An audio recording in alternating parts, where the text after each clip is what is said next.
Hello everyone, मैं हूं आपका दोस्त जय कंसरा। स्वागत है आप सबका मेरे आज के इस नए वीडियो में। आज जिस स्कूटर के बारे में हम बात करने वाले हैं वो हीरो के तरफ से आने वाली बिल्कुल ब्रांड न्यू स्कूटर है 110 सीसी के सेगमेंट में। तो क्या है, कैसे है इसके फीचर्स, इसकी पावर, मैंने क्या नेगेटिव्स फेस करे इस स्कूटर को खरीदने के बाद, हर चीज़ के बारे में बताऊँगा। क्या है इसका mileage, everything I will tell you about it. बस इस वीडियो में एंड तक बने रहना, स्किप मत कीजिएगा बिल्कुल भी। तो सबसे पहले सिनेमैटिक्स में देख लो कि ये स्कूटर दिखती कैसी है, then let's continue with the video.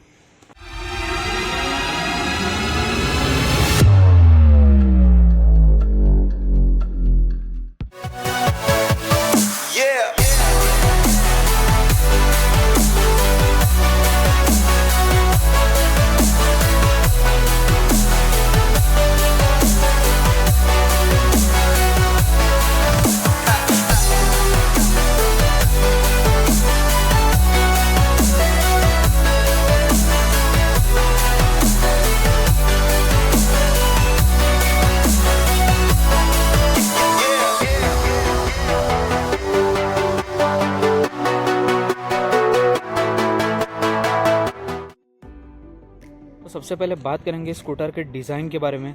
तो काफ़ी यूथफुल, काफ़ी स्पोर्टी, काफ़ी एग्रेसिव लगता है इसका डिज़ाइन और काफ़ी फ्रेश लुक लगता है इसके। और अगर मैं बोलूँ तो गलत नहीं होगा कि 110 सीसी के सेगमेंट में सबसे अच्छा दिखने वाला स्कूटर यही है। तो यहाँ पर आगे की तरफ हमें मिल जाता है एक छोटी सी विंडशील्ड। डिज़ाइन काफ़ी ज़बरदस्त करी गई है, एकदम शार्प है, जैसे फिट एंड फिनिश भी काफ़ी ज़बरदस्त दी गई है। और ये यहाँ जो है हमें टर्न इंडिकेटर्स मिल जाते हैं। इसकी प्लेसमेंट काफ़ी अच्छी है और इसके शेप भी बहुत ज़बरदस्त दी गए हैं। टोटल एकदम स्पोर्टी लुक दिया गया है। और यहाँ पर जो है हीरो का लोगो मिलता है, यहाँ पर नंबर प्लेट की फिटिंग, और ये पूरा गार्ड का सेटअप है, ये सिल्वर कलर का जो आपको दिख रहा है। और यहाँ पर अगर हम आए तो ये है एच शेप वाले हीरो के DRLs। ये है ट्विन प्रोजेक्टर लैंप्स, जो आप इंजन स्टार्ट करोगे तो उसके साथ साथ ऑन हो जाएगा। आपको कोई स्पेसिफिक बटन नहीं मिलता उसके लिए। आपको अपर के लिए जो कॉर्नर पर ये और ये दो जो लाइट्स है, ये अपर की लाइट्स है। जब ये आप अपर का बटन दबाओगे तो ये लाइट भी ऑन हो जाएगी। यहाँ पर नीचे अगर आप देखें तो यहाँ पर है मडगार्ड, इस पर जो है जूम की ब्रांडिंग है। यहाँ पर भी गार्ड दिया हुआ है, गार्ड की फिटिंग, रिफ्लेक्टर्स, क्वालिटी काफ़ी अच्छी दी गई है इस बार। और यहाँ पर आपको मिल जाता है फ्रंट डिस्क, क्योंकि ये टॉप वेरिएंट है, ZX वेरिएंट। और अगर मैं इस तरफ आऊँ तो ये जो चीज़ है ये कोई गिमिक फीचर नहीं है, इसे हीरो कहता है this is segment first cornering bending lights. इसके बारे में हम आगे डिटेल में डिस्कस करेंगे। और अगर हम राइट साइड पर आए तो यहाँ पर हमें मिल जाता है प्रोग्राम्ड FI की बैजिंग। यही कुछ इसका डिज़ाइन है। फुट पैक्स है, पिलियन फुट रेस्ट, और एक गार्ड पर ऑलरेडी और एक फुट रेस्ट मिलता है। साइलेंसर, एग्जॉस्ट भी काफ़ी स्पोर्टी लगता है देखने के लिए। और डिप स्टिक का प्लेसमेंट भी काफ़ी अच्छे से किया हुआ है इस बार। और ये रहा मड फ्लैप, ये बहुत अच्छा लगा मुझे देखकर। और ये जो पीछे का जो मडगार्ड है, इसको एक बार देखकर बताओ कि आपको कौन सी बाइक की याद आती है। कमेंट सेक्शन में मुझे ज़रूर बताना। यहाँ पर है इसका सस्पेंशन, पीछे की तरफ अगेन एच शेप DRLs, यार कितनी ज़बरदस्त लगती है ये। और इसके जो है ये टर्न सिग्नल्स, यहाँ पर है इसका रिफ्लेक्टर, और ये है इसके ग्रैब हैंडल्स। लेफ्ट साइड पर भी सेम, यहाँ पर है इसका इंजन, मेन स्टैंड भी दिया हुआ है, किक भी मिलता है यहाँ पर, गार्ड का फुटरेस्ट, यहाँ पर और एक पिलियन फुटरेस्ट है। और ये है इसका फुटबोर्ड। यहाँ पर जो आपको डिसेंट सी एक स्टोरेज मिल जाती है, जहाँ पर आप थोड़ा बहुत अपना सामान रख सकते हो। यहाँ पर जो है आपको हुक मिल जाता है, आप अपना सामान लटका सकते हो यहाँ पर। और एक सरप्राइज़, ये जो है ना यहाँ पर आपको मिलता है चार्जिंग पोर्ट। यहाँ पर चार्जिंग का आप अपना वायर लगा दो, यहाँ पर रख दो मोबाइल, बस हो गया आपका काम। चार्जिंग करते करते जाओ। और यहाँ पर इस तरफ इसका ऐसा कुछ लुक है। तो ऐसा कुछ है इसका डिज़ाइन।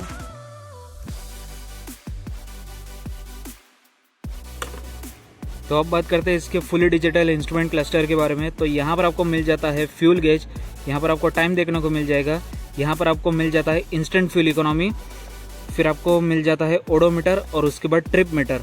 यहाँ पर आपको जो है वो स्पीडोमीटर मिल जाएगा और यहाँ पर आपको कंपनी ब्लूटूथ कनेक्टिविटी भी ऑफ़र करती है।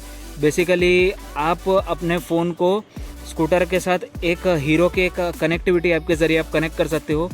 वो आपको मैसेज अलर्ट्स, कॉल अलर्ट्स देगा। और यहाँ पर अगर हम बात करें कि यहाँ पर ऊपर की तरफ हमें कौन से इंडिकेटर मिलते हैं, तो यहाँ पर सबसे कॉर्नर में है साइड स्टैंड इंडिकेटर। यहाँ पर आपको जो है लो फ्यूल इंडिकेटर मिलता है और यहाँ पर इसके साइड में हाई बीम इंडिकेटर, ये है turn signal indicator, check engine indicator और यहाँ पर I3S का इंडिकेटर। I3S क्या है ये मैं आपको आगे बताऊँगा।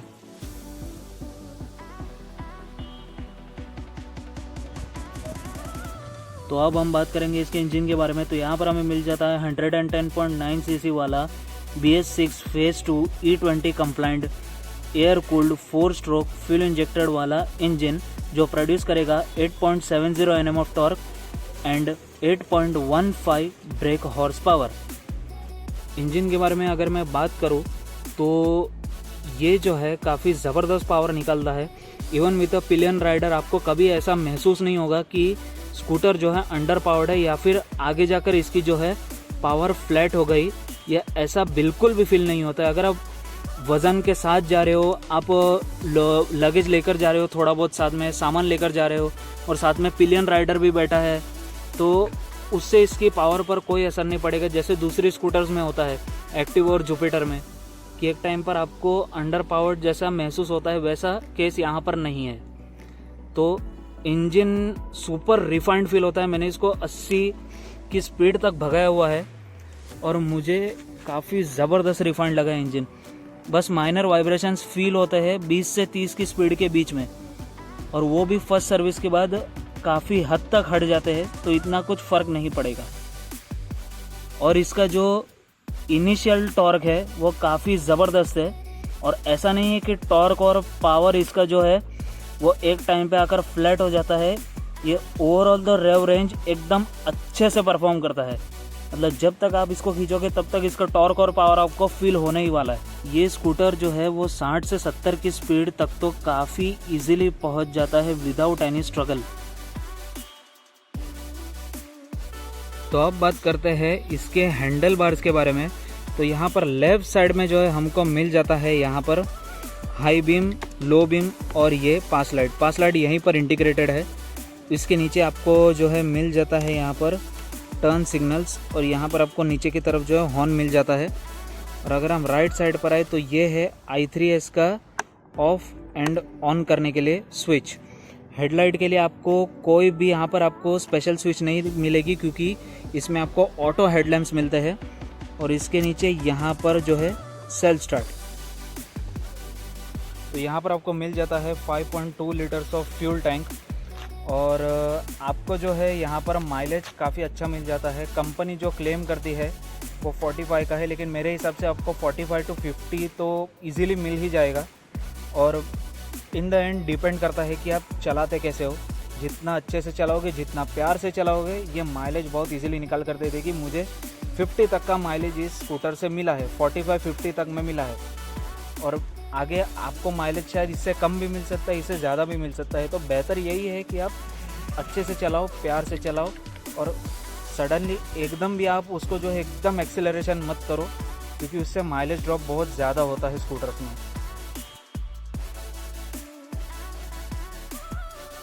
अब हम यहाँ पर बात करेंगे एक सेगमेंट फर्स्ट फीचर के बारे में जो हीरो के द्वारा ऑफर किया गया है इस स्कूटर में। तो हीरो इसे कहता है हीरो कॉर्नर बेंडिंग लाइट्स। तो ये बेसिकली काम कैसे करता है, ये साइड में दिया हुआ है, यहाँ पर भी है और उस तरफ भी है। बेसिकली ये क्या करेगा कि जो आपका ये वाला एरिया है ना, ये इसको पूरा लाइट अप कर देगा। अब यहाँ पर जो है प्रोजेक्टर लैंप्स है, तो प्रोजेक्टर लैंप्स में क्या होता है ना कि वो एक पर्टिकुलर स्पॉट पर ही जो है वो अपनी लाइट का थ्रो करेगा। तो इस वाले एरिया में जो पूरा अंधेरा छाया रहता है तो ये ऑटोमेटिकली लाइट अप होता है एक सर्टन एंगल पर बेंड होने के बाद।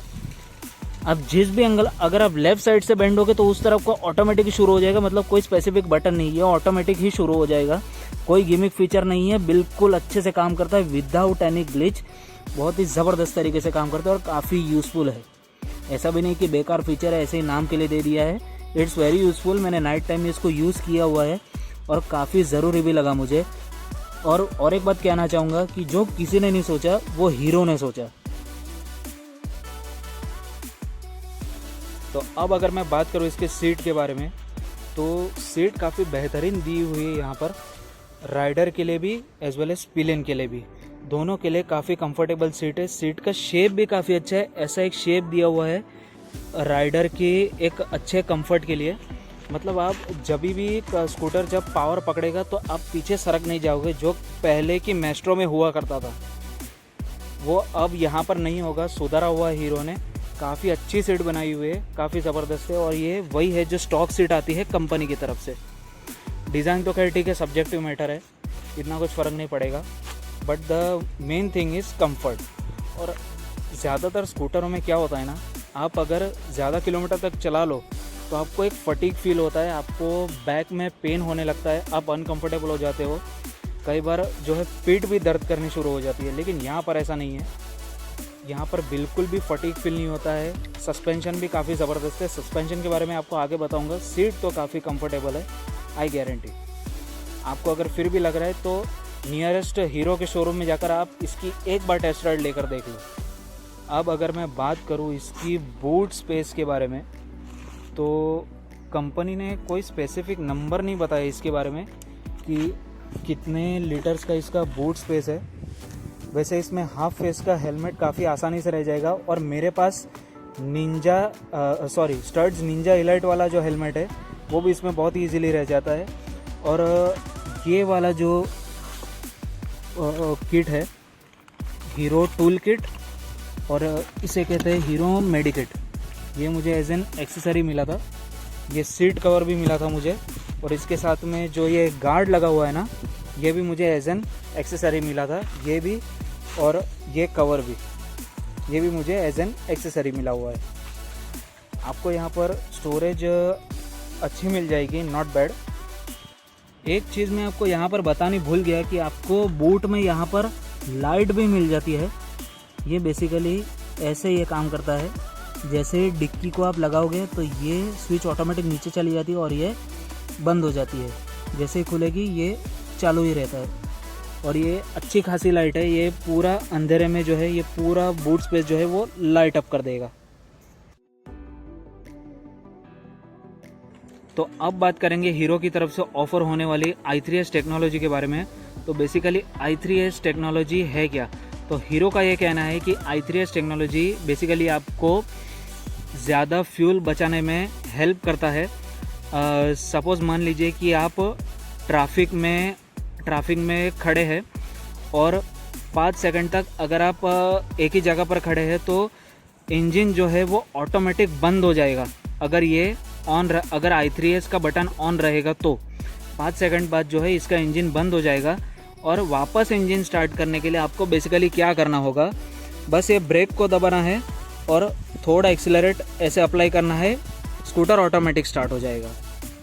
अगर आपको i3s टेक्नोलॉजी ट्रैफिक के अंदर थोड़ा अगर एनॉय कर रहा होगा तो आप इसको ऑफ भी कर सकते हो। बेसिकली ये ऐसे ऑन होता है और ऐसे ऑफ होता है।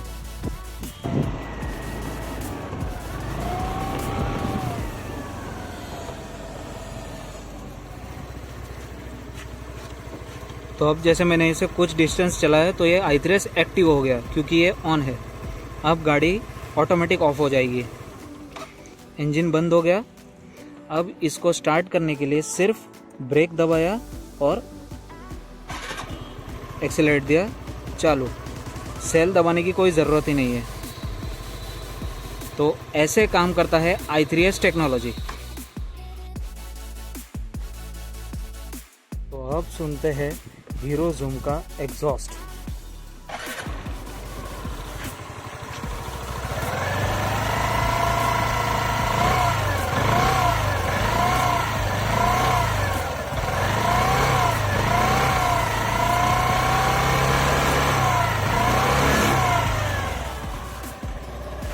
कमेंट में मुझे बताओ कि आपको जो है एग्जॉस्ट कैसा लगा। और जब आप हायर स्पीड्स पर जब आप क्रूज़ करोगे ना, मतलब 50, 60 या 70 पर, तब आपको एक काफ़ी स्पोर्टी नोट मिलता है। अब बात करते हैं इसके टायर्स के बारे में। तो यहाँ पर आपको एलॉय व्हील्स मिल जाते हैं, और एलॉय व्हील्स की वजह से एक एडवांटेज है आपको यहाँ पर कि आपको यहाँ कंपनी ने ट्यूबलेस टायर्स ऑफर किए गए हैं। और जो एलॉय व्हील्स आपको डुअल टोन में मिल जाते हैं। और अगर टायर के सेक्शन की मैं बात करूँ तो ये है 90/90-12 MRF ज़ैपर के टायर्स। और रेयर वाला जो टायर है वो आपको मिल जाता है 100/80-12। दोनों ही टायर आपको 304.8 mm के मिल जाते हैं यहाँ पर। और अगर मैं बात करूँ इस स्कूटर के ब्रेक्स के बारे में, तो ये टॉप वेरिएंट है, इसलिए आपको यहाँ पर डिस्क ब्रेक मिल जाता है जो कि काफ़ी इफ़ेक्टिव है। वैसे इसमें कंबाइन ब्रेकिंग सिस्टम भी मिल जाता है। यहाँ पर आपको आगे डिस्क मिलता है, पीछे ड्रम ब्रेक्स मिल जाते हैं। लेकिन आपको यहाँ पर जैसे मैंने कहा कंबाइन ब्रेकिंग सिस्टम मिलती है। बेसिकली कंबाइन ब्रेकिंग सिस्टम काम ऐसे करता है कि अगर आपने पीछे का ब्रेक मारा तो पीछे के साथ साथ में आगे का ब्रेक भी अप्लाई हो जाता है, जिससे आपको एक इफ़ेक्टिव ब्रेकिंग एक्सपीरियंस मिलता है और आपको सेफ्टी भी काफ़ी अच्छी इम्प्रूव हो जाती है।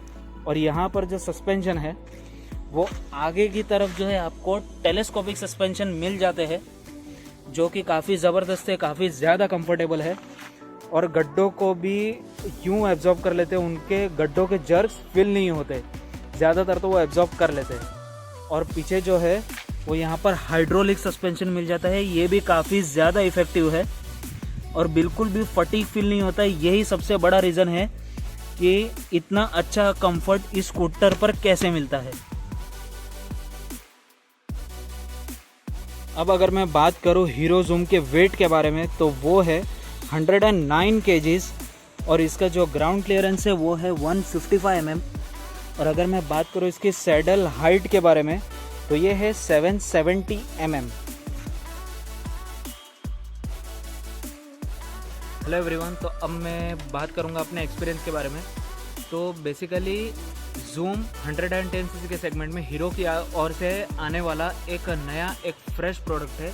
काफ़ी ज़बरदस्त प्रोडक्ट है और यूथ को काफ़ी अप्रोच करता है ये प्रोडक्ट, क्योंकि इसके कट्स एंड क्रेसेस इतने ज़बरदस्त है। स्कूटर के ऊपर इतना डिज़ाइन इसका इतना अपीलिंग है, मतलब मज़ा ही आ जाता है। और ब्लू शेड तो इसका काफ़ी ज़बरदस्त लगता है। और बात करूँ इसके इंजन के बारे में, तो इंजन का यार मतलब एकदम ज़बरदस्त परफॉर्मेंस है। परफॉर्मेंस भी अच्छा है, स्मूथनेस के मामले में भी काफ़ी अच्छा है। हाँ, वाइब्रेशंस फील होते हैं, सिर्फ 20 to 30 की स्पीड में आपको वाइब्रेशंस जो है फील होंगे। वो भी फर्स्ट सर्विस के बाद काफ़ी हद तक कंट्रोल हो जाते हैं और इतना फ़र्क भी कुछ नहीं पड़ेगा। लेकिन मुझे मज़े की बात ये लगी कि जब मैंने इसको हायर स्पीड्स पर क्रूज़ किया, कुछ 60, 70 में 80, 85 तक भी लेकर गया था, लेकिन स्कूटर में वाइब्रेशन मुझे फील नहीं हुए उस टाइम पर। उस टाइम पर स्कूटर मुझे लिटरली एकदम मक्खन फील हुआ। और 60 to 70 के बीच की जो स्पीड है 65, ये इसके लिए एकदम कंफर्टेबल क्रूजिंग स्पीड है। तो इतना आप इजीली कर सकते हो। वैसे 70 तक भी इजीली पहुंच जाएगी, इसके लिए कोई इतनी बड़ी बात है नहीं। तो मुझे और एक बात इसकी अच्छी लगी कि लिटरली दूसरी स्कूटर्स जो होती है ना, उसको आप लीन करने की कोशिश करो तो डर लगता है, कॉन्फिडेंस नहीं आता। हालांकि स्कूटर्स होती नहीं है लीन करने के लिए, लेकिन इस स्कूटर में जो टायर का पीछे वाले टायर का जो सेक्शन है वो है 100/80-12 और आगे का जो टायर है वो है 90/90-12। तो ये इसके टायर से सेक्शन है। तो बेसिकली दूसरे कंपटीशन से जो है आपको यहाँ पर बड़े टायर्स मिलते हैं, तो आप लीन विन कर सकते हो, लेकिन एकदम भी ज़्यादा लीन नहीं कर पाओगे वो बाइक्स की तरह। लेकिन हाँ, आप यहाँ पर कॉन्फिडेंटली थोड़ा बहुत तो लीन कर सकते हो इस स्कूटर पर। तो परफॉर्मेंस भी काफ़ी अच्छा है। तो अब बात करते हैं इसके कंपटीशन के बारे में। अब बहुत से लोग जो इसका कंपैरिजन है ना सीधा एंटॉर्क से कर रहे हैं। So let me tell you, एंटॉर्क जो है एक 125 cc सेगमेंट का स्कूटर है और हीरो ज़ूम जो है ये 110 cc के सेगमेंट में आता है। So friends, let me tell you, इन दोनों स्कूटर्स का कोई कंपैरिजन नहीं है, हो भी नहीं सकता है, क्योंकि एंटॉर्क 125 cc के सेगमेंट में जाता है और ये 110 cc के सेगमेंट में है। इसका कंपैरिजन, हीरो ज़ूम का कंपैरिजन हो सकता है एक्टिवा 110 cc के साथ और जुपिटर 110 cc के साथ। तो पहले अच्छे स्कूटर्स में सिर्फ ये 2 ही ऑप्शन थे, लेकिन अब हीरो जूम भी एक थर्ड अच्छा ऑप्शन है 110 सीसी के सेगमेंट में।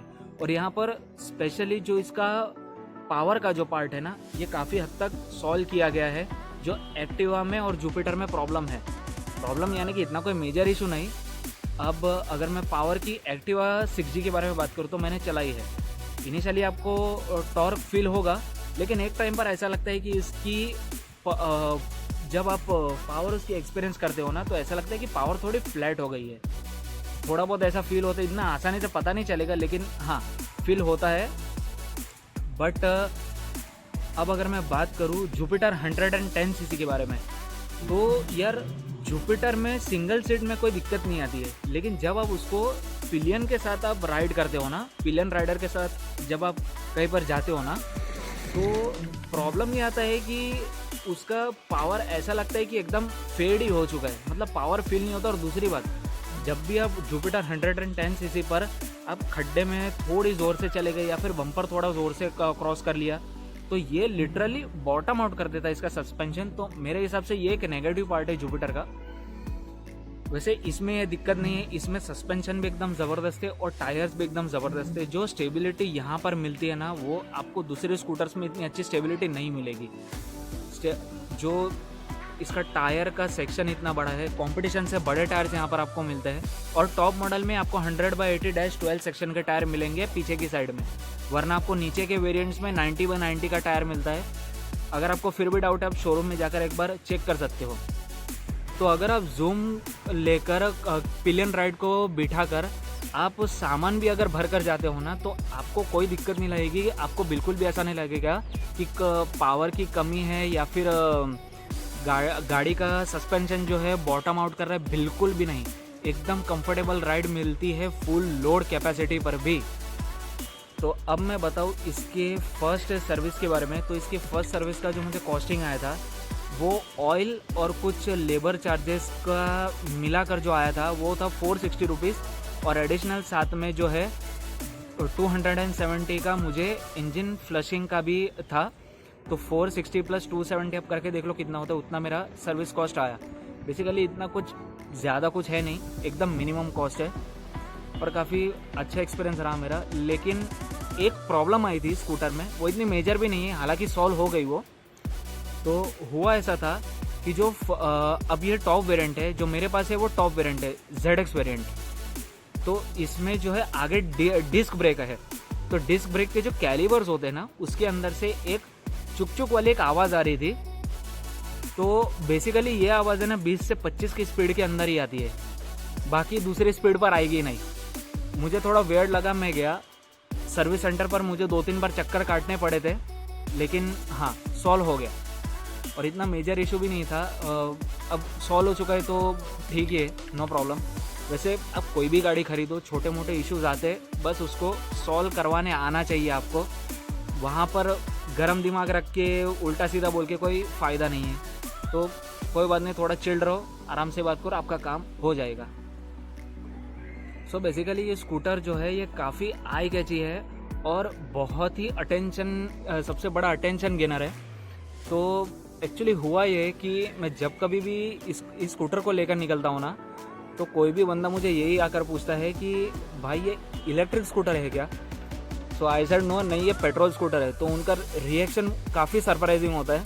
स्पेशली इसका जो ब्लू कलर है जो अभी मेरे पास है, मैं इसको ऑन करता हूँ, जो इसका ब्लू कलर है ना वो काफ़ी ज़्यादा आई कैची, काफ़ी ज़्यादा स्पोर्टी लगता है और काफ़ी ज़बरदस्त लगता है और काफ़ी एग्रेसिव भी लगता है, यूथफुल है। तो मतलब लुक्स के मैटर में तो किसी से कम नहीं है। और सबसे बेहतरीन दिखती है ये 110 सीसी के सेगमेंट में, इससे अच्छी दिखने वाली स्कूटर आपको कहीं नहीं मिलने वाली, आई एम वेरी श्योर। आपको एक बात बतानी भूल गया था कि इस स्कूटर में जो है आपको side stand cut off sensor भी मिलता है। मतलब जब तक आप इसके साइड स्टैंड को उठाओगे नहीं, तब तक इसका सेल भी नहीं लगेगा। और अगर चालू स्कूटर में आपने अगर इसके स्टैंड को अगर लगा भी दिया तो इंजन ऑटोमेटिकली बंद हो जाएगा। आपको एक बार डेमो दे देता हूँ।